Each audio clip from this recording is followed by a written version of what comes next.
समतल। समतल मतलब कि वह तल जो क्या हो, बराबर। वह तल क्या हो, बराबर हो। जैसे ये हमारा व्हाइट बोर्ड देख रहे हैं, इसका तल कैसा है, समतल। ये दीवारों का तल कैसा है, समतल। इसी समतल पर तीन असरेख बिंदुओं को आपस में क्या करते हैं, तो यह आकृति देख रहे हो प्राप्त हो रही है, इसी आकृति को क्या कहते हैं, त्रिभुज। कि तीन भुजाओं से बंद आकृति को, तीन भुजाओं से बंद आकृति को, किसी समतल पर तीन भुजाओं से बंद आकृति को त्रिभुज कहते हैं। बात समझ आया? किसी समतल पर, किसी समतल पर हाँ, किसी समतल पर तीन भुजाओं से बंद आकृति को, बंद कहो चाहे घिरी, दोनों बातें कह सकते हो, लेकिन दोनों मत कहना कि तीन भुजाओं से बंद और घिरी आकृति, नहीं तो गड़बड़ हो जाएगा। चाहे बंद कहो चाहे समझ में आ रहा है? तो किसी समतल पर तीन भुजाओं से बंद आकृति को क्या कहते हैं, त्रिभुज। बात समझ आया? कभी ये मत कह देना कि तीन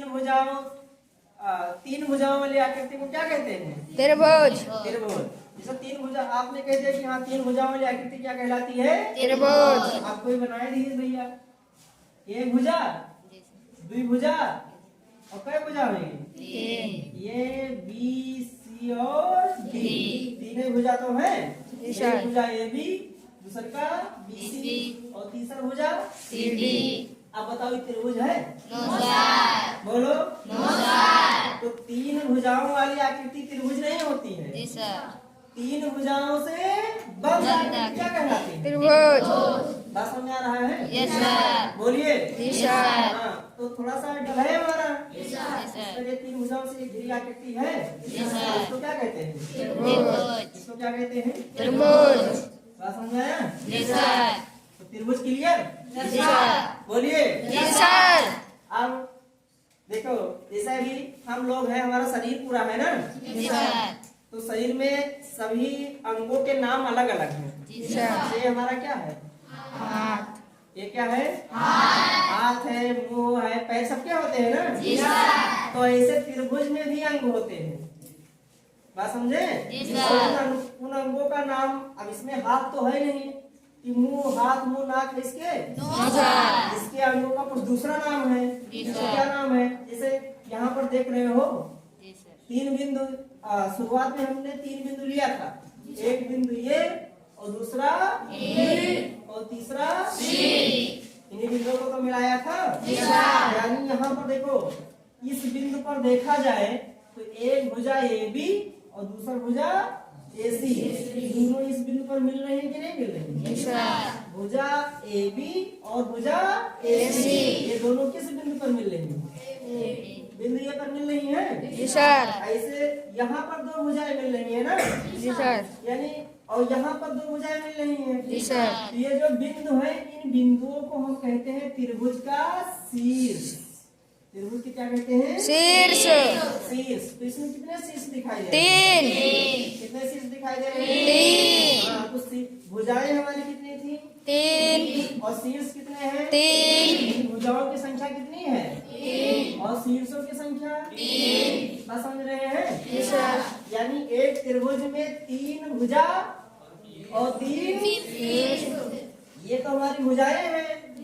अगर शीर्षों को देखा जाए तो शीर्ष कितने हैं, कौन कौन, ये, दूसरा का बी, तीसरा सी, कितने शीर्ष हैं, तीन। बात समझ रहे हैं? फिर देखिए, जैसे ये हमारा शीर्ष ये देख रहे हैं, इसमें देखो दो भुजाएं आपस में आके मिल रही हैं, तो इनके बीच में देखो कुछ घुमाव है, देखो ये वाला देख रहे हो, बोलो। तो जहाँ पर दो भुजाएं मिलती, त्रिभुज की जिस बिंदु पर दो भुजाएं मिलती हैं, इसके बीच में देखो कुछ जगह होती है, बोलो। इस घुमाव को क्या कहते हैं भैया, कोण।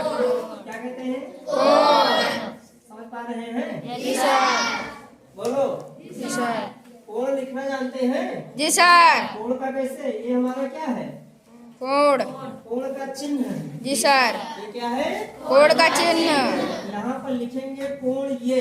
क्या लिखेंगे? कोण ये वाला कोण का नाम क्या हो जाएगा? कोण ये।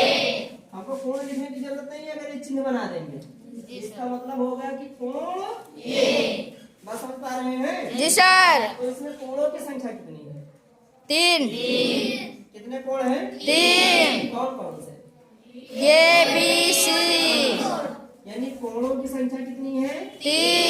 3। कोण ये, कोण बी और कोण सी। समझ रहे हैं? जी सर। तो एक त्रिभुज में अंग जो त्रिभुज के अंगों के नाम, यानी त्रिभुज में 3 भुजाएं होती हैं। जी सर। कितनी भुजाएं होती हैं? 3। कोई भी त्रिभुज होगा, अगर वो त्रिभुज है तो उसमें भुजाओं की संख्या कितनी होगी? 3। कितनी होगी? 3 भुजा, 3 कोण और 3 शीर्ष। एक त्रिभुज में इतना मटेरियल होता है। जी सर। समझ पा रहे हैं? जी सर। 3 भुजा, 3 कोण और 3 शीर्ष। समझ रहे हैं?